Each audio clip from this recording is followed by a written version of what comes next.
वरुण, तुम निकलो कमरे से और अब इस कमरे में तभी कदम रखना जब तुम मेरी बात मान लो। अरे लेकिन चित्रा, मेरी बात तो सुनो। ये है चित्रा और वरुण। दोनों एक दूसरे को बहुत प्यार करते हैं। वो काफ़ी समय पहले कॉलेज में मिले थे और तभी से एक दूसरे को अपना दिल दे बैठे। अब कुछ दिन पहले ही इन दोनों की शादी हुई है और चित्रा वरुण के घर में आई है। लेकिन दोनों में ऐसा क्या हो गया कि चित्रा वरुण को अपने कमरे से निकाल रही है। आइए जानते हैं कि इनकी लव स्टोरी में ये खटास आई कहाँ से। चित्रा, कैसा लगा तुम्हें अपना ससुराल? बहुत अच्छा। सारे मेहमान जा चुके हैं, तुम थोड़ा आराम कर लो। हाँ, शादी की वजह से थक गई हूँ। अच्छा वरुण, मुझे टॉयलेट जाना है, कहाँ है? वो घर के पीछे वाले हिस्से में। आओ, मैं ले चलता हूँ तुम्हें। चित्रा वरुण के पीछे पीछे चल देती है। सॉरी चित्रा, हमारे घर में ना कॉमन टॉयलेट है। वैसे टॉयलेट कॉमन होने नहीं चाहिए, लेकिन कोई बात नहीं, मैं एडजस्ट कर लूँगी। वैसे भी हमारे घर में कौन से ज़्यादा लोग हैं। ये रहा टॉयलेट, तुम जाओ, मैं यहीं खड़ा हूँ। चित्रा ने जैसे ही टॉयलेट का गेट खोला वैसे ही बंद कर दिया और हैरान परेशान सी खड़ी हो गई। वरुण ने चित्रा का अजीब सा बर्ताव देखा तो पूछा, क्या हुआ चित्रा, तुम अंदर क्यों नहीं जा रही? ये क्या है वरुण? टॉयलेट है। ये कैसा टॉयलेट है? तुम्हारे घर में इंडियन पॉट क्यों है? क्योंकि शुरू से यही लगा हुआ है, हम सब तो हमेशा से यही यूज़ करता है। लेकिन मुझे आदत नहीं है। मेरे घर में वेस्टर्न पॉट है और मुझे उसे ही इस्तेमाल करने की आदत है। मैं इस टॉयलेट में नहीं जा सकती। तुम आज ही, बल्कि अभी यहाँ वेस्टर्न टॉयलेट बनवाओ। चित्रा, तुम क्या बकवास कर रही हो? आज हमारी सुहाग रात है और हम टॉयलेट के बाहर खड़े होकर इंडियन पॉट और वेस्टर्न पॉट जैसे विषय पर बात कर रहे हैं। क्योंकि ये ज़रूरी है। मुझे अब इसी घर में रहना है और मैं इस टॉयलेट का इस्तेमाल नहीं कर सकती। तुम प्लीज़ यहाँ वेस्टर्न पॉट लगवा दो। अच्छा ठीक है, तुम अभी तो चली जाओ। अभी इतनी रात को मैं मजदूर कहाँ से लाऊंगा, वेस्टर्न पॉट कहाँ से लाऊंगा? कल बात करते हैं इस बारे में। वरुण के बहुत समझाने पर चित्रा चली जाती है और रात भर सिर्फ टॉयलेट के बारे में ही बात करती है। सुबह उसके मायके वाले उसे लेने आते हैं तो वो वरुण से कहने लगी, देखो वरुण, मैं अपने मायके जा रही हूँ और तुम मुझे तभी लेने आना जब तुम वेस्टर्न टॉयलेट बनवा दो। बस करो चित्रा, तुमने हमारी पूरी शादी को टॉयलेट के फ्लश में बहा दिया और अब सुबह सुबह फिर यही बात। चित्रा अपने मायके चली जाती है और कई दिन तक वापस नहीं आती। तभी चित्रा की सास मंजू अपने बेटे से कहती है, बेटा, बहू को मायके गई इतने दिन हो गए, अब तो पड़ोसी भी बोल रहे हैं कि बहू क्यों नहीं आ रही। हाँ माँ, मैं आज शाम को ही लेने जाऊंगा उसे। वरुण चित्रा को लेने गया तो चित्रा ने साफ साफ उसके साथ जाने से मना कर दिया। वरुण ने उसे समझाते हुए कहा, अच्छा ठीक है, तुम चलो मेरे साथ घर, मैं माँ पापा से पक्का बात करूँगा, प्लीज़ चित्रा। वरुण के समझाने पर चित्रा अपने ससुराल चली जाती है। कई दिन बीत जाते हैं लेकिन वरुण अपने माँ पापा से बात ही नहीं कर पाता। और जब रात में वरुण चित्रा के पास आया तो उसने गुस्से में वरुण से कहा, वरुण, शादी से पहले कितनी बड़ी बड़ी बातें करते थे तुम कि चित्रा, तुम कहो तो तुम्हारे लिए ताजमहल बनवा सकता हूँ। अरे क्या ताजमहल बनवाओगी, एक वेस्टर्न पॉट तक नहीं लगवा पा रहे हो। लेकिन मैं माँ पापा से कैसे बात करूँ? नहीं कर सकते तो निकलो कमरे से और अब इस कमरे में तभी कदम रखना जब तुम वेस्टर्न पॉट लगवा दो। लेकिन चित्रा, मेरी बात तो सुनो, माँ पापा नहीं सुनेंगे। चित्रा वरुण को कमरे से निकाल देती है। अब वरुण के पास अपने माँ पापा से बात करने के अलावा कोई और रास्ता नहीं है। वो हिम्मत करके उनके पास गया और कहने लगा, माँ, मैं आपसे बात करना चाहता हूँ। हाँ बोल बेटा, वैसे भी जब से तेरी शादी हुई है तब से तो हमसे बात ही कहाँ करता है।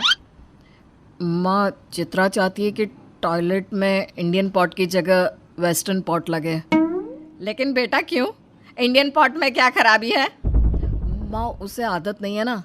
अरे आदत नहीं है तो आदत डाल ले। इस घर में उसकी मर्जी नहीं चलेगी, ये घर हमारा है। तभी वरुण के पिता कमलेश कहते हैं, अरे भाई, हमारे पास नहीं है फालतू पैसे बर्बाद करने के लिए। वैसे भी तेरी शादी में बहुत खर्चा हो गया, अब घर तोड़ फोड़ नहीं सकते हम। पापा, तोड़ फोड़ नहीं करानी है, बस टॉयलेट सीट ही बदलवानी है, ज़्यादा पैसा नहीं लगेगा। जोरों के गुलाम, जाता है या नहीं यहाँ से? अपनी बीवी की बातों में आकर तू हमें बता रहा है कि क्या सही है क्या गलत। जाकर अपनी बीवी के पैर दबा, हमारा दिमाग खराब करने की जरूरत नहीं है। वरुण चुपचाप वहाँ से चला गया। अब वो बहुत परेशान है क्योंकि उसके माता पिता उसकी बात समझ नहीं रहे और बीवी उसे कमरे में घुसने नहीं दे रही। अगले दिन चित्रा टॉयलेट से निकल कर आई तो पूरी तरह पसीने में भीगी हुई थी। उसकी सास ने उसे देखा तो पूछा, अरे बहू, तू टॉयलेट से आ रही है या जंग लड़ के आ रही है? इतने पसीने क्यों आ रहे हैं तुझे? माँ, मुझे इंडियन टॉयलेट की आदत नहीं है, मैं बहुत थक जाती हूँ, तभी तो आपसे कह रही हूँ कि ये सीट है, इसे चेंज करवा दीजिए। बस घुमा फिरा कर सारी बात टॉयलेट की सीट पर आकर रुक जाती है। आजकल की लड़कियों के शौक बड़े हैं, ससुराल में आते ही डिमांड करने लग जाती है। अरे मुझे तो अभी तक समझ में नहीं आ रहा कि तुम ये बेतुकी डिमांड कर क्यों रही हो। माँ, ये बेतुकी डिमांड नहीं है और ना ही शौक है, ये मेरी ज़रूरत है, और ज़रूरत से भी ज़्यादा बात आदत की है। मुझे आदत नहीं है इंडियन टॉयलेट की। चित्रा वहाँ से चली जाती है और अगले दिन चित्रा के माता पिता उससे मिलने आते हैं। अरे बहन जी, भाई साहब, आप, हमारे तो भाग ही खुल गए कि आप दोनों यहाँ पधारे। आइए आइए बैठिए। कैसी हो बहन जी आप, और बाकी सब कैसे हैं? अरे ठीक है हम सब तो, आप बताइए। चित्रा, हम तुम्हारे लिए एक छोटा सा गिफ्ट लाए हैं, ये लो। चित्रा के माता पिता ने उसे गिफ्ट दिया। वो थोड़ी देर रुके और चले गए। जब चित्रा ने वो गिफ्ट खोला तो चित्रा की सास और ससुर उसे गुस्से से बोले, ये क्या है? तेरे माँ बाप को शर्म नहीं आई ये वेस्टर्न पॉट गिफ्ट करते हुए? बहू, तुम हमारे घर की बातें अपने माँ बाप को भी बताती हो? ये अपने माँ बाप को वापस दे देना, बोलना हमें नहीं लगाना ये घर में। बहू, हमें तो ये समझ में नहीं आ रहा कि तुम्हें इंडियन पॉट से प्रॉब्लम क्या है। हमारे पूर्वज भी इसी तरह के टॉयलेट यूज़ करते थे और हम भी बचपन से यही इस्तेमाल कर रहे हैं। हमें तो आज तक कोई परेशानी नहीं हुई। पता नहीं तुम क्यों इतना ड्रामा कर रही हो। फालतू की बातें मत सोचा करो और काम में मन लगाओ। चित्रा के सास ससुर उसे सुनाकर चले जाते हैं। अब चित्रा की बारी थी वरुण को सुनाने की। वरुण, और करवा लो अपने माँ बाप से मेरी बेइज्जती। अगर मुझे पता होता कि तुम इतने डरपोक हो और तुम्हारे घर में वेस्टर्न टॉयलेट नहीं है तो मैं तुमसे कभी शादी नहीं करती। बहुत बड़ी गलती हो गई मुझसे। आज की बात मुझसे कभी बात मत करना। चित्रा वरुण से बात करना बंद कर देती है। एक दिन वरुण अपने माता पिता को बिना बताए वेस्टर्न पॉट लगवा ही देता है। इस बात से उसकी पत्नी तो खुश हो जाती है, लेकिन उसके माता पिता को बहुत दुख होता है। अब वो वरुण से नाराज हो जाते हैं। तुझे हमारी बात की कोई परवाह है या नहीं? जब हमने मना किया था वेस्टर्न पॉट लगवाने के लिए तो तूने हमारी बात क्यों नहीं सुनी? यह सब इसकी बीवी की वजह से हुआ है। जब से वो आई है गुलाम बन गया है, गुलाम। चला जा हमारी नजरों के सामने से। अरे जा, अपनी बीवी के पल्लू के पीछे छुप जा। वरुण अपने माँ बाप की डांट खाकर चला जाता है। तभी मंजू की माँ अपने पति से कहती है, आज आप बहुत जोर से बोल रहे थे, अब थकान नहीं हो रही आपको? वो क्या है ना, रोज़ टॉयलेट से निकलने के बाद थकान हो जाती थी। मुझे काफ़ी देर लग जाती है ना टॉयलेट में, लेकिन आज सुबह से अच्छा लग रहा है। वैसे तुम्हारे घुटने में आज दर्द नहीं हुआ होगा शायद? हाँ, नहीं हुआ। वो क्या है ना, वेस्टर्न टॉयलेट में बैठने में आसानी होती है, इसलिए घुटने में दर्द नहीं हुआ। लेकिन मुझे ना वरुण पर बहुत गुस्सा आ रहा है। अरे अपनी बीवी के सामने हमें कुछ समझता ही नहीं वो। इस तरह वरुण अपनी बीवी के लिए अपनी माँ और पिता के खिलाफ जाकर वेस्टर्न टॉयलेट बनवाता है। हालांकि उस टॉयलेट से वरुण के माता पिता को भी आराम है, लेकिन वो अपने झूठे अहंकार और इज्जत की वजह से अपने बेटे और बहू की बात नहीं सुनते। कल्पना की एक ही बहू थी, परी। इसलिए कल्पना चाहती थी कि परी का होने वाला बच्चा लड़का ही हो, पर अफसोस परी का पहला बच्चा लड़की होती है। अपनी पोती को देखकर कल्पना और उसका पूरा परिवार दुखी हो जाता है। बहू, तुझसे एक पोता मांगा था और तूने पोती थमा दी। अरे क्या करेंगे हम पोती को लेकर? जानती है ना, लड़का ही घर का वारिस होता है। परी, तुम्हें कोशिश करनी चाहिए थी कि तुम एक लड़के को जन्म दो। जानती हो ना, सभी घर वालों की आस तुमसे ही जुड़ी थी। मैं सब समझ रही हूँ आप सब क्या कहना चाहते हैं, पर इसमें मेरी क्या गलती है? ये सब कुछ मेरे हाथों में तो नहीं था ना। बहू, सब कुछ तेरे ही हाथों में था। एक माँ के ही हाथ में तो होता है कि वो लड़की को जन्म दे या लड़के को। इस तरह से सभी घर वाले परी को ही ताने देकर वहाँ से चले जाते हैं। बेचारी परी बहुत दुखी हो जाती है और वो अकेले ही अपनी बेटी की देखभाल करती है। नितिन, गुड़िया का दूध खत्म हो गया है, शाम को आते हुए दूध भी ले आना। बेटा होता तो मैं लेकर आता, पर बेटी है, इसलिए तुम खुद अपनी बेटी की देखभाल करो। मुझसे उम्मीद रखने की कोई ज़रूरत नहीं है। इतना बोलकर नितिन ऑफिस के लिए चला जाता है। अब परी घर में रखे हुए दूध में पानी मिलाकर अपनी बेटी को पिलाती है। इसी तरह से अकेले ही परी अपनी बेटी का पालन पोषण करती है और देखते ही देखते गुड़िया 5 साल की हो जाती है।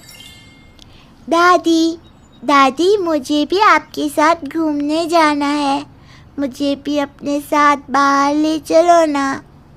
कल मुही कहीं की मेरा पीछा छोड़। कितनी बार बोला है ना कि मेरे पीछे मत आया कर। मैं कोई तेरी दादी वादी नहीं हूँ। गुड़िया बेटा, दादी को तंग नहीं करते तो मेरे पास आ जाओ। आ जाओ बेटा, आज हम दोनों स्कूल जाएंगे तुम्हारा एडमिशन करवाने। पढ़ाई करोगी ना? हाँ, कोई जरूरत नहीं है इसे पढ़ाने की। पैसे पेड़ पर नहीं उगते, समझी? पर माँ जी, अब गुड़िया बड़ी हो गई है, इसका स्कूल जाना ज़रूरी है। मैंने कह दिया ना, गुड़िया स्कूल नहीं जाएगी मतलब नहीं जाएगी। इतना बोलकर कल्पना गुस्से में घर से चली जाती है। पर परी अपनी बेटी का भविष्य बनाना चाहती थी, इसलिए वो घर वालों के खिलाफ जाकर अपनी बेटी का एडमिशन करवा देती है। परी, मैंने अभी कुछ दिन पहले ही तुम्हें राशन के लिए पैसे दिए थे, फिर तुम दोबारा राशन के लिए पैसे क्यों मांग रही हो? मैंने उन पैसों से गुड़िया का एडमिशन करवा दिया। गुड़िया अब बड़ी हो रही है ना, उसका स्कूल जाना ज़रूरी है। अगर तुम्हारी बेटी तुम्हारे लिए इतनी ही ज़रूरी है तो एक काम करो, हम लोगों को रोड पर बिठा दो और अपनी बेटी की परवरिश रानी की तरह करो, ठीक है? इस तरह से नितिन भी परी पर नाराज़ हो जाता है, पर परी कुछ नहीं कहती। वो चुपचाप सबके ताने सुनती रहती। समय यूं ही गुजरता है और एक बार फिर परी को पता चलता है कि वो गर्भवती है। अरे ये तो बहुत बड़ी खुशखबरी दी है बहू। पिछली बार की तरह इस बार तो बेटी मत पैदा करना। अपना पूरा ख्याल रखना और कोशिश करना कि लड़का ही हो। हाँ परी, माँ बिल्कुल सही कह रही हैं। अगर इस बार तुमने लड़के को जन्म दिया ना, तो मैं गुड़िया का ख्याल वैसे ही रखूँगा जैसा तुम चाहती हो। मैं पूरी कोशिश करूंगी कि इस बार लड़का ही हो। अब परी भी चाहती थी कि इस बार उससे लड़का ही हो, क्योंकि परी अपनी बेटी गुड़िया की ज़िंदगी संवारना चाहती थी। वो अपने ससुराल वालों के तानों से परेशान हो चुकी थी। तो वहीं दूसरी ओर पिछली बार की तरह इस बार भी कल्पना परी की खूब देखभाल करती है। परी बहू, देख, दूध में ना केसर और बादाम डालकर पिया कर, इससे मेरा होने वाला पोता गोरा होगा। माँ, मुझे भी बादाम वाला दूध पीना है। अरे चुप कर मनहूस कहीं की। ये दूध तेरे लिए नहीं, तेरे होने वाले भाई के लिए तेरी माँ को पिला रही हूँ, समझी? माँ जी, अब गुड़िया को मत डांटे, मैं उसे समझा देती हूँ। गुड़िया बेटा, बहुत जल्द इस दुनिया में तुम्हारा छोटा सा भाई आने वाला है। तुम उसके साथ खेलना चाहती हो ना? तुम चाहती हो ना कि वो सुंदर हो? हाँ माँ। तो इसलिए ये दूध मुझे पीने दो, मैं तुम्हें दूसरा दूध दे दूँगी, ठीक है? इस तरह से गुड़िया अपनी माँ की बात मान जाती है। समय यूं ही बीतता है और परी को फिक्र होने लगती है कि कहीं इस बार भी उसकी लड़की ना हो। क्या करूं? अगर इस बार भी मेरी लड़की हो गई तो मेरे ससुराल वाले मुझे और मेरी बेटी को जीने नहीं देंगे। मुझे इस बार लड़की को ही जन्म देना है। मैं कल ही जाकर डॉक्टर से बात करूंगी। परी की चिंता काफ़ी बढ़ चुकी थी, इसलिए जब परी डॉक्टर के पास जाती है तो वो डॉक्टर से लिंग जांच करने की बात करती है, पर डॉक्टर लिंग जांच के लिए साफ साफ मना कर देते हैं। मैडम जी, आप कैसी बात कर रही हैं? क्या आप नहीं जानती, लिंग जांच करवाना एक कानूनी जुर्म है। इसके लिए आपको और मुझे जेल भी हो सकती है।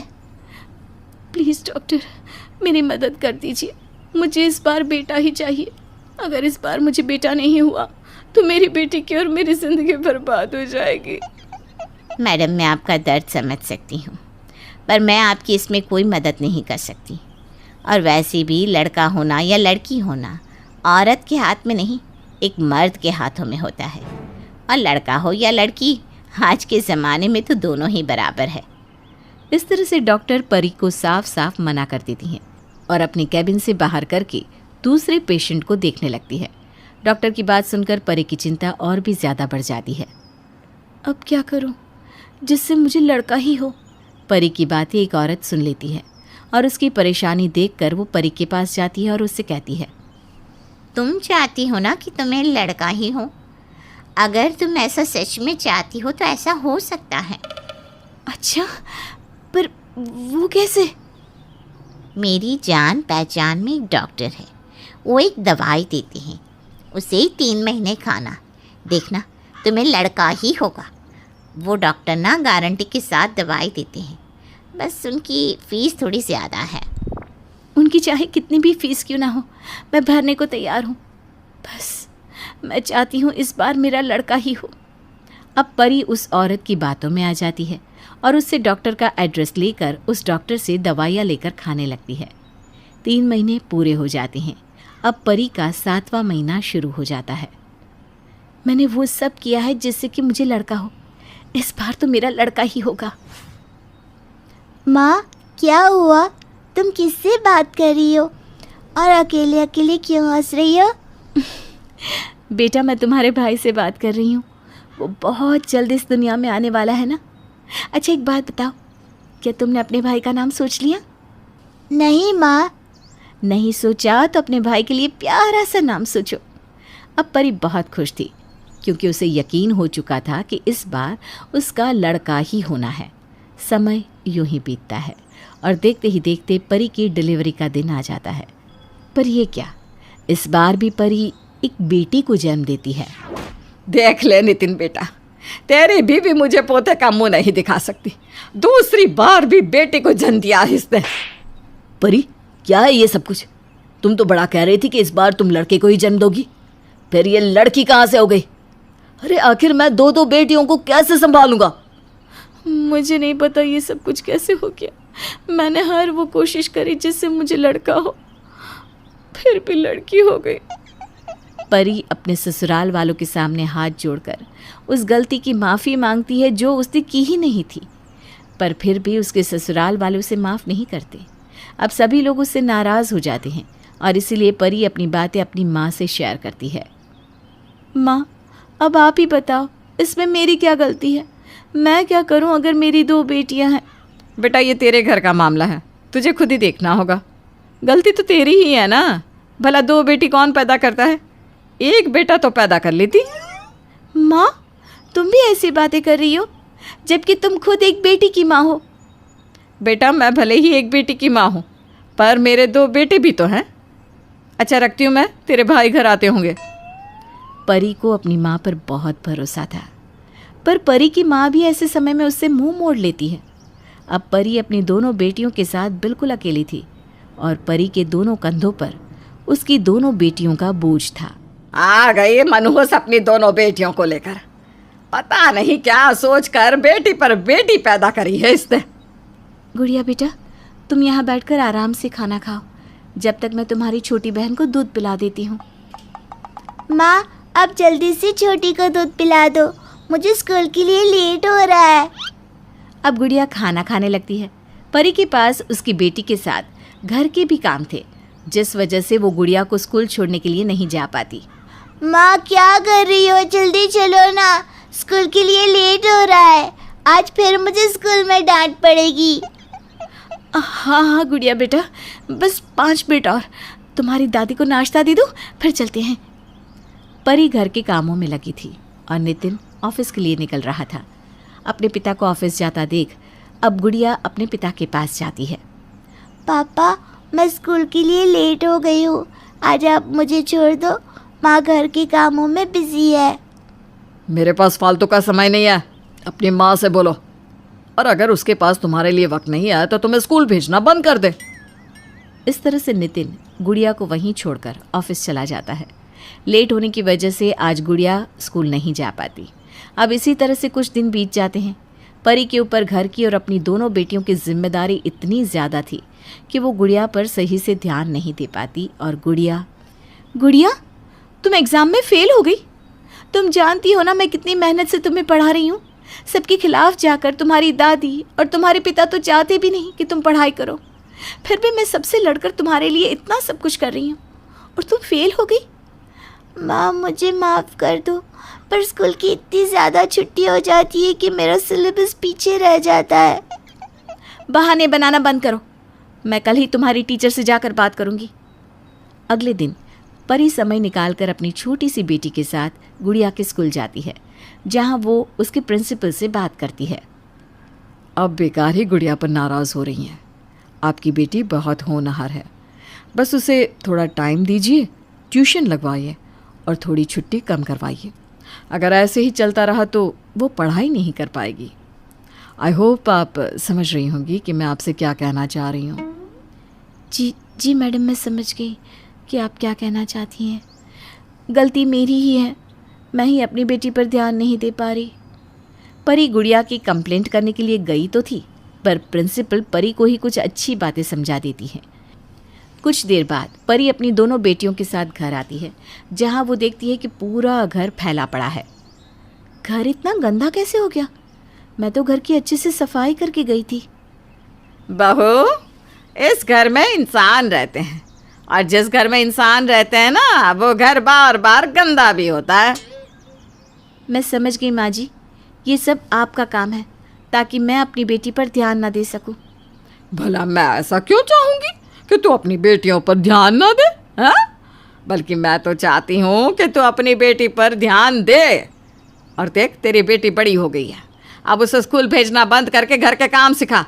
वैसे भी फेल हो गई है ये। माँ जी, ये आपकी गलत फहमी है। मैं अपनी दोनों बेटियों में से किसी से भी घर का काम नहीं करवाऊंगी और मैं अब अपनी दोनों ही बेटियों पर ध्यान दूंगी, चाहे ये घर इस तरह से बिखरा ही क्यों ना रहे। इतना बोलकर परी अपनी दोनों बेटियों के साथ अंदर चली जाती है। पहली बार परी ने अपनी सास को जवाब दिया था। कल्पना को ये बात ज़रा भी रास नहीं आती। समय यूं ही गुजरता है। परी अपनी दोनों बेटियों और ख़ासकर गुड़िया पर पूरा ध्यान देती, उसे पढ़ाती। माँ, तुम मुझे ट्यूशन लगा दो ना। मैं ट्यूशन चली जाऊंगी तो तुम्हारा काम थोड़ा हल्का हो जाएगा। फिर तुम आराम से छोटी का और घर का काम कर लेना। दोनों की अच्छे से देखभाल कर पाओगी। आइडिया बुरा नहीं है। चलो, मैं तुम्हारे ट्यूशन के लिए कहीं बात करती हूँ। कोई ज़रूरत नहीं है ट्यूशन जाने की। मैं तो कहता हूँ कि पढ़ाई भी बंद कर दो। अगर इतना ही शौक़ है अपनी बेटी को पढ़ाने का तो अपने पैसे उसे पढ़ाओ। मेरे पास तुम्हारी दोनों बेटियों के लिए पैसा नहीं है। ये सब कुछ क्या है? आप हर समय हमारी बेटियों को सिर्फ मेरी बेटी क्यों कहते हैं? ये आपकी भी तो बेटियां हैं। मैं इन दोनों को अपनी बेटियां नहीं मानता, समझी तुम? अगर तुम्हें अपनी बेटियों को पढ़ाने लिखाने का इतना ही शौक़ है तो खुद मेहनत करो। इन दोनों के लिए मेरे पास पैसे नहीं हैं। इस तरह से नितिन अब परी को पैसे देना भी बंद कर देता है ताकि परी अपनी बेटियों की पढ़ाई पर खर्च ना कर सके। अपने ससुराल वालों का ऐसा बर्ताव देखकर परी को बहुत बुरा लगता है। बहुत हो गया। अगर मैं इसी तरह से चुप रही तो ये लोग मेरी बेटियों को जीते जी मार देंगे। अब मुझे बगावत करनी होगी। मुझे अपनी बेटियों के लिए लड़ना होगा। अब मैं खुद मेहनत करूँगी और अपनी दोनों बेटियों की परवरिश भी। अब परी खुद काम करने की ठान लेती है और नौकरी की तलाश में बाहर जाती है। बहुत जल्द परी को एक दुकान पर नौकरी मिल जाती है। अब परी अगले दिन गुड़िया को स्कूल भेजकर खुद दुकान पर चली जाती है और शाम को अपनी दोनों बेटी के साथ घर आती है। आ गई? अपनी बेटियों के साथ कहाँ गई थी? हैं? मेरे बेटे के पैसे उड़ाने? मुझे अब आपके या आपके बेटे के पैसे नहीं चाहिए। मैंने नौकरी ढूंढ ली है। अच्छा, तो अब तो नौकरी करेगी और घर कौन संभालेगा? ये घर आपका है, आप संभालिए। चलो बेटा। इतना बोलकर परी वहाँ से चली जाती है। कुछ देर बाद नितिन घर आता है और कल्पना सारी बात नितिन को बताती है। परी, मैं ये सब कुछ क्या सुन रहा हूँ? तुम नौकरी करने वाली हो? तुमने किससे पूछकर ये नौकरी की तलाश की? मुझे किसी से पूछने की कोई ज़रूरत नहीं है। मैंने ये फैसला अपनी दोनों बेटियों के लिए लिया है, क्योंकि आप दोनों तो चाहते हो कि मेरी बेटियां मर जाएं, पर मैं ऐसा नहीं होने दूंगी। ठीक है, अगर तुम्हें नौकरी करनी है और अपनी बेटी को एक ऊंचे मकाम पर ले जाना है तो इस घर से निकल जाओ। इस घर में तुम्हारी या तुम्हारी बेटियों के लिए कोई जगह नहीं है। ठीक है, मुझे मंजूर है, पर मैं अपनी बेटियों का भविष्य बना कर रहूँगी। और एक बात, लड़का हो या लड़की, ये माँ के नहीं आपके हाथ में होता है, पर आपको एक पिता होने का फर्ज ही कहाँ पता है। इस तरह परी अपनी दोनों बेटियों के साथ अपना ससुराल छोड़कर चली जाती है और एक छोटे से किराए के मकान में रहना शुरू कर देती है, जहां वो नौकरी करके अपनी दोनों बेटियों का अच्छे से पालन पोषण करती है। देखते ही देखते 20 साल गुजर जाते हैं। इन 20 साल में परी की दोनों बेटियां अपनी माँ के सपनों को पूरा कर लेती है। आज मैं बहुत खुश हूँ। आज मेरी दोनों बेटियों की सरकारी नौकरी लग गई। ये उन सभी के मुंह पर तमाचा है जिन्होंने मेरी बेटियों को बोझ कहा था। माँ, इमोशनल होने का समय नहीं है। चलो आज दादी और पापा से मिलने चलते हैं। गुड़िया अपनी माँ और बहन के साथ अपनी दादी और पिता से मिलने जाती है, जहाँ वो देखती है कि उसकी दादी की और पिताजी की हालत काफ़ी ख़राब है। पर जब नितिन अपनी दोनों बेटियों को देखता है तो उसे अपनी गलतियों पर पछतावा होता है। परी, तुम सही कहती थी, हमारी बेटियां एक दिन आसमान को छू लेगी, पर मैंने कभी भी अपनी बेटियों को नहीं अपनाया, उन्हें बोझ समझा, हमेशा उनके रास्तों में रुकावट बनता रहा। मुझे माफ़ कर दो। बस करो पापा, मुझे तो बचपन से आपका और दादी का प्यार चाहिए था। आज आप दोनों ने हमें अपना लिया, हमारे लिए इससे बड़ी खुशी की बात और क्या हो सकती है। इस तरह से नितिन और कल्पना को अपनी गलती का एहसास होता है और एक बार फिर परी अपने ससुराल में अपनी सास, पति और दोनों बेटियों के साथ एक खुशहाल जिंदगी जीती है।